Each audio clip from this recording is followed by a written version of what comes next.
Welcome to exam विवेचना। तो दोस्तों, जैसा कि आप लोगों को पता है, आपको हमारे चैनल के माध्यम से जो भी हिंदी साहित्य की परीक्षा होती है या फिर कोई हिंदी ग्रामर की परीक्षा हुई होती है, उसके प्रश्न पत्र को हल करवाया जाता है हमारे चैनल में। इसी के तहत आज जो हम प्रश्न पत्र आपके समक्ष लाए हैं, तो ये यूपी में असिस्टेंट प्रोफेसर की परीक्षा हुई थी 17 अप्रैल को, उसका प्रश्न पत्र आपके समक्ष लाए हैं। ये प्रश्न पत्र इसलिए आपके समक्ष लाता हूँ, भविष्य में कोई भी परीक्षा आपके क्यों ना हो, वहाँ पर आपके लिए ये प्रश्न काफ़ी ज़्यादा महत्वपूर्ण होते हैं, इसलिए आपके समक्ष इसे लाया हूँ। ठीक है, तो ध्यानपूर्वक देखिएगा। अगर आपको इसका जीके सेक्शन भी सॉल्व करवाना है तो आप कमेंट करिएगा, मैं सॉल्व करवा दूंगा। बाकी जो मेरा मेन उद्देश्य है वो है हिंदी सेक्शन इसका कवर करवाने के लिए। ठीक है, पीडीएफ अगर चाहिए तो आप हमारे टेलीग्राम ग्रुप को ज्वाइन कर लेना, वहाँ पर आपको पीडीएफ सेंड कर दूंगा। लिंक टेलीग्राम ग्रुप का डिस्क्रिप्शन बॉक्स में दे दिया गया है, वहाँ से आप जाकर ज्वाइन कर सकते हो। चलिए देख लेते हैं पहला प्रश्न क्या पूछा गया है यहाँ पर। 31। तो पहला प्रश्न यहाँ पर पूछा गया है, च वर्ग की ध्वनियाँ निम्नांकित में से किस प्रकार की हैं। च वर्ग की ध्वनियाँ निम्नांकित में से किस प्रकार की हैं। आपके समक्ष 4 विकल्प दिया गया है।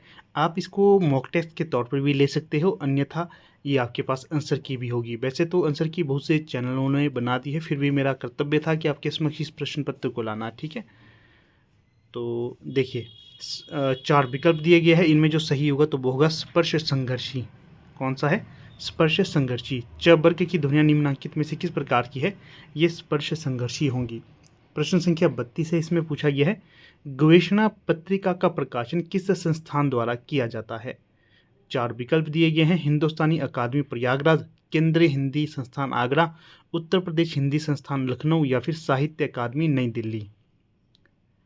तो सही जो विकल्प होगा तो वही विकल्प बी होगा, केंद्रीय हिंदी संस्थान आगरा। फिर प्रश्न संख्या देखिएगा 33, इसमें क्या पूछा गया है, नई समीक्षा के जनक माना जाता है। किसे माना जाता है नई समीक्षा का जनक? T S. Eliot, Richards, Benedetto Croce, William Wordsworth. जब भी मैं आपको कोई क्वेश्चन पेपर करवाता हूँ ना, बार बार ये जोर देता हूँ कि क्वेश्चन रिपीट होते हैं परीक्षा में। तो देखिएगा यहाँ पर भी कितने सारे क्वेश्चन रिपीट हुए हैं। जो एलटी टेट या एलटी कमीशन की तैयारी कर रहे हैं तो उनको तो बड़ा इजी लग रहा होगा मेरे ख्याल से। ये प्रश्न पत्र उतना इन्होंने लेवल नहीं रखा था, जिस हिसाब का इनका सिलेबस था, जिस हिसाब से इन्होंने एक खौफ एस्पिरेंट के मन में बिठा दिया था कि ऐसा करेंगे वैसा करेंगे, परंतु वैसा कुछ नहीं रहा। हाँ, कुछ एक प्रश्न ज़्यादा मुश्किल थे, परंतु बाकी पेपर का स्तर मॉडरेट था, ना मुश्किल था और सरल, तो हम थोड़ा सा कह सकते हैं सरल था। फिर अगला प्रश्न देखिएगा 34, भारतेंदु हरिश्चंद्र के बलिया व्याख्यान का वर्ष है। तो भारतेंदु हरिश्चंद्र के बलिया व्याख्यान का वर्ष क्या है? विकल्प है 1884, 1860, 1875 या 1873। तो भारतेंदु हरिश्चंद्र के बलिया व्याख्यान का वर्ष है 1884, विकल्प ए यहाँ पर सही होगा। इसके पश्चात अगला प्रश्न देखिएगा 35, इसमें क्या पूछा गया है, लोंजाइनस की कृति कौन सी है? विकल्प है सिंपोजियम, पेरी इप्सुस, रिपब्लिक या फिर पेरीपोइटिकस। तो 35 में जो सही विकल्प होगा तो वो होगा पेरी इप्सुस। उदात्तवाद का जो सिद्धांत है ये इन्हीं के द्वारा दिया गया है, ये भी आप ध्यान रखिएगा। फिर देखिएगा अगला प्रश्न यहाँ पर क्या पूछा गया है 36 में, निम्न में से कौन बघेली बोली का क्षेत्र है? कौन सा क्षेत्र है जो बघेली बोली का क्षेत्र होगा? विकल्प है होशंगाबाद, सागर, बिलासपुर या फिर शहडोल। तो यहाँ जो सही विकल्प हो जाएगा, बघेली बोली का क्षेत्र कौन सा है? शहडोल। अगर आपसे ये पूछा जाए शहडोल कहाँ पर पड़ता है, तो मध्य प्रदेश में। फिर प्रश्न संख्या 37 है, इसमें क्या पूछा गया है, यूनिकोड है एक। क्या है यूनिकोड? तो विकल्प देखिए, टाइपिंग का प्रकार, वेशभूषा, कोडवर्ड या फिर यूनिवर्सिटी। यूनिकोड जब आप टाइपिंग करते हो ना, अगर आपके पास लैपटॉप होगा या फिर पीसी होगा या फिर कोई भी कंप्यूटर होगा ना जिसमें टाइपिंग कर सकते हो, वहाँ पर आपके पास फ़ॉन्ट आते हैं अलग अलग। ठीक है, इसी के अंतर्गत जो यूनिकोड है ये भी एक तरह से फ़ॉन्ट है, जैसे मंगल हो गया, यूनिकोड हो गया, इस तरह से कई चीज़ें होती हैं।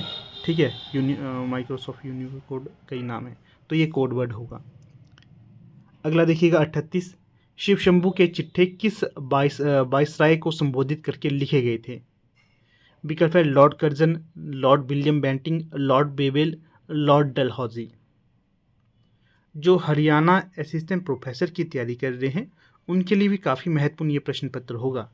आधार आपको मिल सकता है कि इस तरह के प्रश्न भी पूछे जा सकते हैं। ठीक है, ज़रूरी नहीं है कि आप काफ़ी गहराई से ही मेहनत करते रहिए।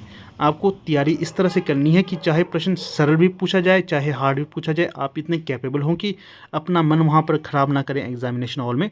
जिस भी स्तर का प्रश्न पत्र आए, आप इत्मीनान से बैठकर प्रश्न को हल करें। ठीक है, तो 38 का जो सही विकल्प होगा तो वो होगा लॉर्ड कर्जन। लॉर्ड कर्जन को संबोधित करके ये लिखा गया था शिव शंभू के चिट्ठे। फिर प्रश्न संख्या 39, बंगले के पीछे लगा पेड़ गिर गया, उपयुक्त वाक्यांश में से कौन सा पदबंध है? विकल्प में संज्ञा पदबंध, विशेषण पदबंध, क्रिया विशेषण पदबंध या फिर सर्वनाम पदबंध। 39 में जो सही विकल्प होगा तो वो होगा संज्ञा पदबंध। फिर अगला प्रश्न है 40, हिंदी के प्रचार में संलग्न संस्था नागरी प्रचारणी काशी की स्थापना कब हुई? पहले तो देखिएगा, यहाँ पर आपने ये ध्यान रखना है, क्या ध्यान रखना है? ये ध्यान रखना है कि जो हिंदी के प्रचार प्रसार में संलग्न संस्था है तो उसका क्या नाम है? नागरी प्रचारणी सभा। कहाँ पर है ये? काशी में है। इसकी स्थापना कब हुई थी ये यहाँ पर पूछा गया है। विकल्प देखिए, 16 जुलाई 1883, 16 जुलाई 1893, 1891, 1889।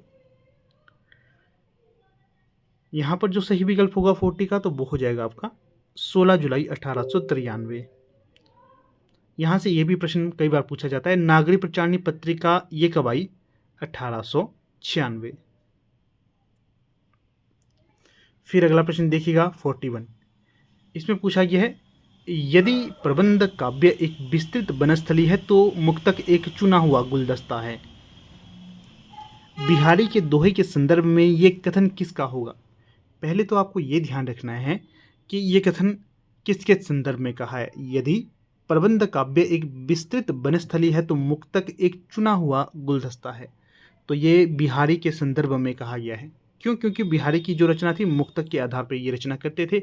बिहारी के संदर्भ में ये रचना, ये पंक्ति कही गई है। एक प्रश्न आपके लिए छोड़ देता हूँ, आपने बताना है बिहारी जो थे ये रीतिकाल के किस धारा के अंतर्गत आते हैं, ये प्रश्न आपने बताना है। फिर देखिए 41 में विकल्प, विश्वनाथ प्रसाद मिश्र, बच्चन सिंह, राम कुमार वर्मा, रामचंद्र शुक्ल। तो 41 में जो सही विकल्प हो जाएगा तो वो होगा विकल्प डी, आचार्य रामचंद्र शुक्ल ने ये कथन कहा था। फिर प्रश्न देखिए 42, विस्तृत नभ का कोई कोना मेरा कभी अपना होना, मेरा ना कभी अपना होना। उपयुक्त काव्य पंक्तियां महादेवी वर्मा के किस काव्य संग्रह से संबंध हैं? विकल्प है सांध्य गीत, नीरजा, रश्मि, निहार। तो 42 का सही विकल्प हो जाएगा सांध्य गीत। ठीक है, सांध्य गीत। फिर अगला प्रश्न देखिएगा यहाँ पर 43, इसमें क्या पूछा गया? काफ़ी सुंदर प्रश्न मुझे ये भी लगा, बच्चों के बड़े डाउट पड़ गए इस प्रश्न में। प्रश्न क्या था 43, अपभ्रंश का वेद व्यास किसे कहा जाता है? जो सरस्वती पांडे गोविंद पांडे की पुस्तक है उसमें कहा गया था व्यास के लिए। ठीक है ना, व्यास वाल्मीकि, और व्यास कहा जाता है स्वयंभू को। और कहीं पर यह स्पष्टता नहीं कहा गया कि वेद व्यास किसे कहा जाता है। तो जब काफ़ी गहन अध्ययन इसके प्रश्न के ऊपर किया तो पता चला पुष्पदंत इसका सही विकल्प होगा। ठीक है, पुष्पदंत को ये कथन कहा गया है। अगला देखिएगा 44, इसमें क्या प्रश्न पूछा गया है?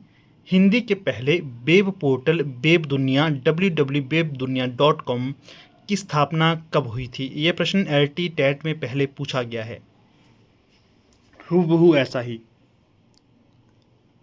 तो विकल्प है 11 जून 1997, 23 सितंबर 1999, 15 अक्टूबर 1995, 10 अप्रैल 1998।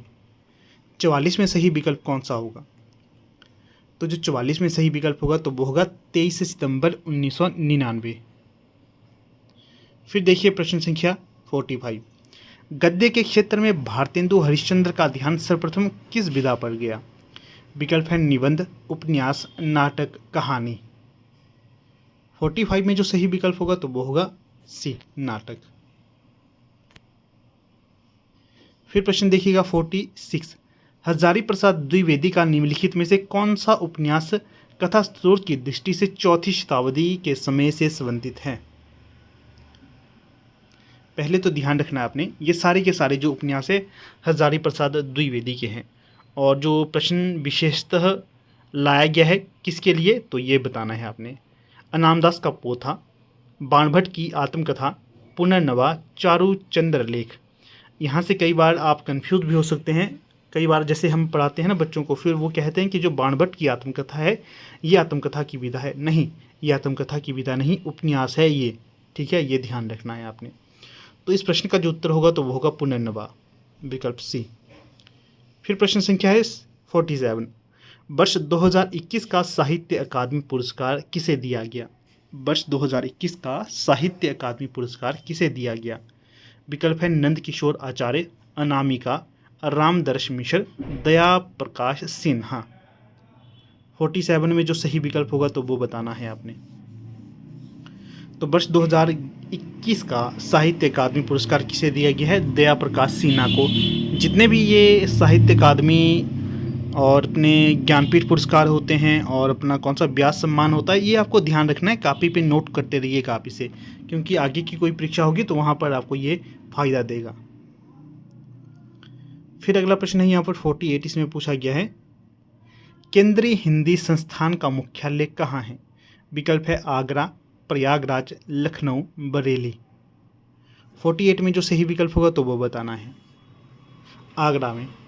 हाँ, अगर वीडियो अच्छी लगती है तो लाइक, शेयर और चैनल को सब्सक्राइब जरूर करना है आपने। फिर देखिएगा प्रश्न संख्या 49। संत को कहाँ, संतन को कहाँ सीकरी सो काम, आवत जावत पनिहैया टूटी, बिसरी गयो हरिनाम। कुछ इस प्रकार की पंक्ति है।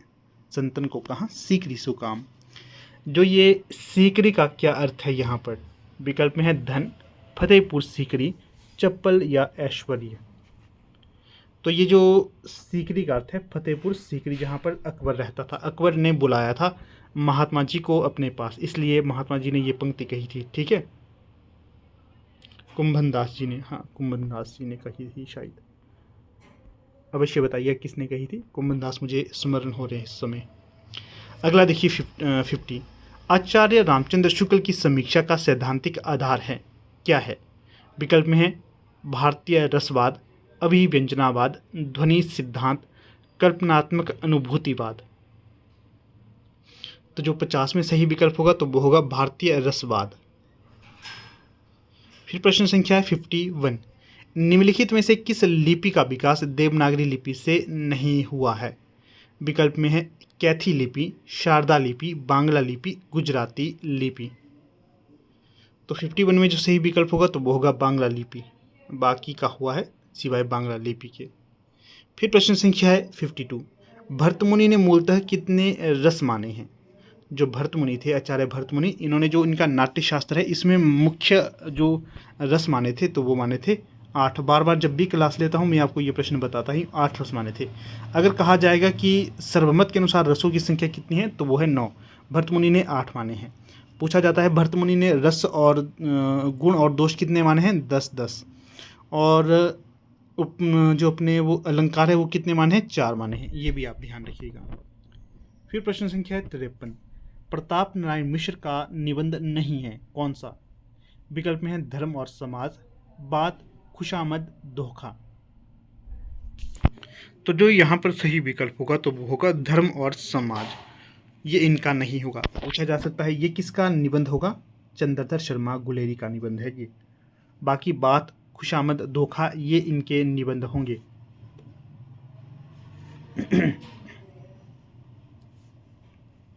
फिर अगला प्रश्न देखिएगा यहाँ पर 54।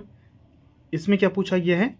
तो यहाँ पर प्रश्न ये पूछा गया है स्त्री जब तक ससुराल की तभी तक मैके की है, ससुराल से टूटी तो मैके से तो आप ही टूट जाती है। ये कथन किसका होगा? विकल्प हैं इलाचंद्र जोशी, मनु भंडारी, पांडे बेचन शर्मा उग्र, जनेंद्र कुमार। तो प्रस्तुत कथन जनेंद्र कुमार का होगा। फिर प्रश्न है 55। हिंदुस्तानी अकादमी प्रयागराज का स्थापना वर्ष है। पहले तो आप ये ध्यान रखिए कि जो हिंदुस्तानी अकादमी है ये कहाँ है? प्रयागराज में। इसका स्थापना वर्ष सन 1927, 1910, 1917, 1920। 55 में जो सही विकल्प होगा तो वो होगा 1927। उत्तर प्रदेश असिस्टेंट प्रोफेसर की परीक्षा है, तो यहाँ से प्रश्न जो बनने थे तो वो लाजिम ही थे, क्योंकि किसी भी राज्य की परीक्षा होती है तो वहाँ से संबंधित प्रश्न पूछे जाते हैं, ये आपको ध्यान रखना है। फिर देखिए 56, बिंब का अनिवार्य तत्व है। बिंब जो होता है इसका अनिवार्य तत्व क्या होता है? विकल्प हैं सपाट बयानी, विवरणात्मकता, यथार्थ, ऐन्द्रियता। जो बिंब का हम रस लेते हैं, बिंब को हम जब महसूस करते हैं वो किसके माध्यम से करते हैं? इंद्रिय के माध्यम से। इसके बिना नहीं हो सकता है ये बिंब का रस का अनुभव। फिर देखिए 67 में पूछा गया है उत्तर प्रदेश हिंदी संस्थान का सबसे बड़ा साहित्यिक पुरस्कार है कौन सा? विकल्प है व्यास सम्मान, भारत भारती पुरस्कार, ज्ञानपीठ सम्मान और सरस्वती सम्मान। भारत भारती पुरस्कार, विकल्प बी यहाँ पर सही होगा। फिर अगला प्रश्न है यहाँ पर 58, इसमें पूछा गया भक्ति आंदोलन ईसाई धर्म का परिणाम है, उक्त मत किस लेखक का होगा? विकल्प है Ramchandra Shukla, George Abraham Grierson, Hazari Prasad Dwivedi, Shyam सुंदर दास। तो विकल्प बी यहाँ पर सही हो जाएगा। अगला प्रश्न देखिएगा 59, इसमें क्या पूछा गया है 59 में? तो 59 में पूछा गया है आपसे चंपक हरवा अंग मिल अधिक सुहाय, जानी परे सियहिय पै जब कुंभी लाए। उपयुक्त पंक्तियों में कौन सा अलंकार है? अलंकार देखिए यहाँ पर प्रतीप अलंकार, अत्युक्ति अलंकार, उन्मिलित अलंकार, तद्गुण अलंकार। तो जो सही विकल्प यहाँ पर हो जाएगा तो वो होगा उन्मिलित अलंकार। फिर देखिए प्रश्न संख्या 60, प्रसाद जी की मौलिक कहानी ग्राम सर्वप्रथम किस पत्रिका में प्रकाशित हुई थी? जो जयशंकर प्रसाद है इनकी पहली मौलिक कहानी है ग्राम, ये ध्यान रखिए। ये प्रश्न तो एक यहाँ से निर्मित हो गया। किस पत्रिका में प्रकाशित हुई थी ये पूछा गया है। कैसी कहानी है? मौलिक कहानी है। किसकी है? जयशंकर प्रसाद की है। विकल्प हैं हिंदी प्रतीप, इंदु, प्रयाग समाचार, भारत बंधु। 60 में सही विकल्प कौन सा होगा? तो जो 60 में सही विकल्प होगा तो होगा इंदु। अगला प्रश्न देखिए 61, इसमें क्या पूछा गया है? छायावाद को शक्ति काव्य किसने कहा है? विकल्प में है doctor Ramdarash Mishra, doctor Bachchan Singh, doctor Namvar Singh, doctor Ram Swaroop Chaturvedi. जो सही विकल्प होगा डॉक्टर राम स्वरूप चतुर्वेदी का होगा। तो आपने ये बतलाना है यहाँ से कि जो डॉक्टर राम स्वरूप चतुर्वेदी हैं इनके इतिहास ग्रंथ का क्या नाम है। फिर देखिए प्रश्न संख्या 62, यहाँ पर क्या पूछा गया है? कंप्यूटर की भाषा में मंगल कृतिदेव चाणक्य हैं। कोई कृतिदेव पढ़ता है, कोई कृतिदेव पढ़ता है। ये जो सारे मंगल, कृतिदेव, चाणक्य और कौन से हैं? अप्सरा है और एक तो मुझे याद अभी नहीं आ रहे हैं। यूनिकोड, माइक्रोसॉफ्ट यूनिकोड और एरियल, 2-4 और थे जो काफ़ी इम्पोर्टेंट थे, अभी याद नहीं आ रहे मुझे। खैर कोई कोकिला भी काफ़ी ज़्यादा है प्रचलित। तो ये क्या है? देवता है, ग्रह हैं, या फिर यान है, या फिर फॉन्ट है? मैंने बताया ना फॉन्ट है ये सारे के सारे। अगला देखिए 63, इसमें क्या पूछा गया है? हिंदी की किस बोली में कर्ता के साथ ने का प्रयोग नहीं होता? ने का प्रयोग नहीं होता। तो विकल्प है कौरवी, बघेली, ब्रजभाषा, बुंदेली। तो 63 में जो सही विकल्प हो जाएगा यहाँ पर तो वो होगा बघेली। कौन थी? बघेली। अगला प्रश्न देखिएगा यहाँ पर 64, निम्नलिखित में से कौन सी रचना शुद्ध प्रेम काव्य है? विकल्प में है खुमार रासो, कीर्ति लता, बिसलदेव रासो, पृथ्वीराज रासो।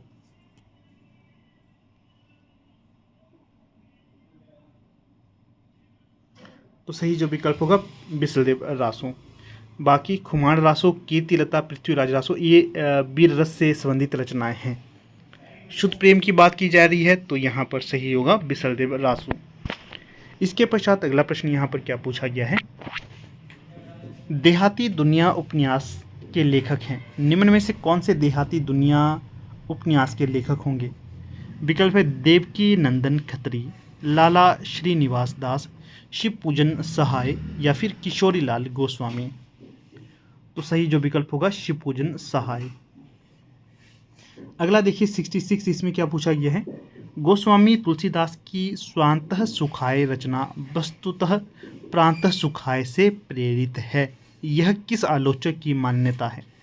विकल्प हैं आचार्य रामचंद्र शुक्ल, आचार्य विश्वनाथ प्रसाद मिश्र, पंडित विद्यानिवास मिश्र, आचार्य हजारी प्रसाद द्विवेदी। 66 में कौन सा सही विकल्प होगा? ये जो सही विकल्प होगा तो वो होगा हजारी प्रसाद द्विवेदी का ये कथन है। ठीक है। अगला देखिए 67, धोखा निबंध के रचयिता कौन हैं? विकल्प है भारतेंदु हरिश्चंद्र, बालकृष्ण भट्ट, बाल मुकुंद गुप्त, प्रताप नारायण मिश्र।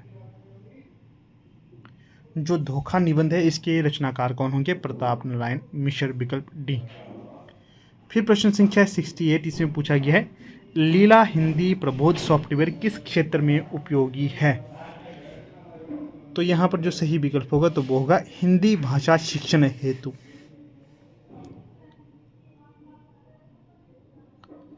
अगला देखिएगा 69, भाषा के चिन्हों को प्रकट करने का माध्यम है। भाषा के चिन्हों को प्रकट करने का माध्यम क्या होगा? ध्वनि, व्याकरण, लिपि या फिर वाक्य। तो ये होगा लिपि। अगला देखिएगा 70, इसमें क्या पूछा गया है? ये टाइमर बड़ा हिल रहा है। मेरो मन अनंत कहाँ सुख पावे में रस है। विकल्प में है वात्सल्य, श्रृंगार, अद्भुत या फिर शांत।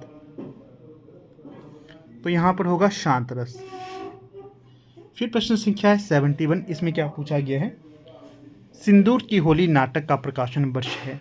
विकल्प है 1961, 1967, 1966, 1964। सारे के सारे गलत हैं। कब का है? 1934 का। अगला है 72, भारतीय प्राचीन लिपिमाला के रचनाकार कौन हैं?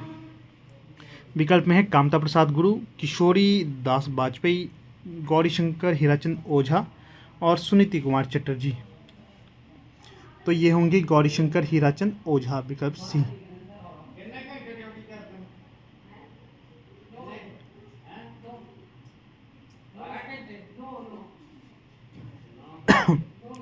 देखिए प्रश्न संख्या 73, देसील बैना सब जन मीठा उक्त पंक्तियाँ किस भाषा की हैं? विकल्प में है अपभ्रंश, अवधी, ब्रजभाषा, अबहट। विद्यापति की पंक्तियाँ हैं इसलिए सही विकल्प होगा डी। अगला देखिएगा प्रश्न संख्या 74, इसमें पूछा गया है भारत की आरती कविता की रचना किसने की? शमशेर बहादुर सिंह, जयशंकर प्रसाद, मैथिली शरण गुप्त, भवानी प्रसाद मिश्र। 74 में जो सही विकल्प हो जाएगा तो वो हो जाएगा शमशेर बहादुर सिंह। अगला देखिए 75, इसमें पूछा गया है इनमें से कौन अष्टछाप का कवि नहीं है? विकल्प हैं गोविंद स्वामी, कृष्णदास, परमानंद दास, धर्मदास। अष्टछाप के कवियों के बारे में भी मैंने ढेर बार आपको बताया था, बहुत बार। गोविंद स्वामी भी है, कृष्णदास भी हैं, परमानंद दास भी हैं, परंतु धर्मदास नहीं है। तो डी सही विकल्प होगा। प्रश्न संख्या 76, उस रचना का नाम बताइए जिसमें संस्कृत, प्राकृत और अपभ्रंश तीनों का समावेश है। पद्मचरित, सिद्धहेम शब्दानुशासन, दोहा कोश या हरिवंश पुराण।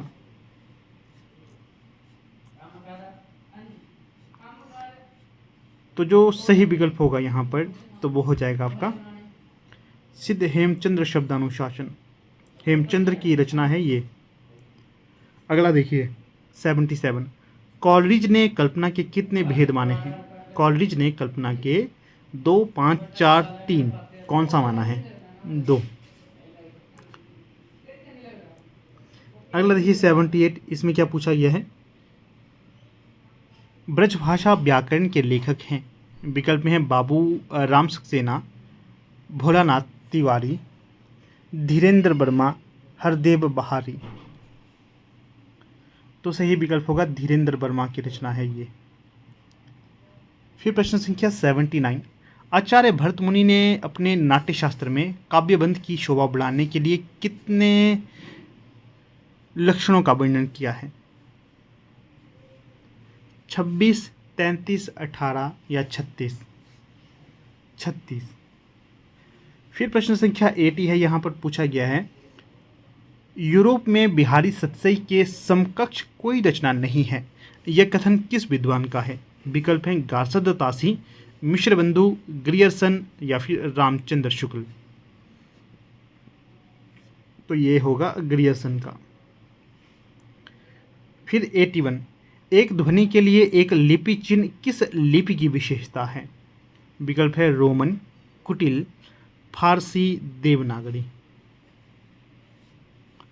तो देवनागरी होगा यहाँ पर सही विकल्प।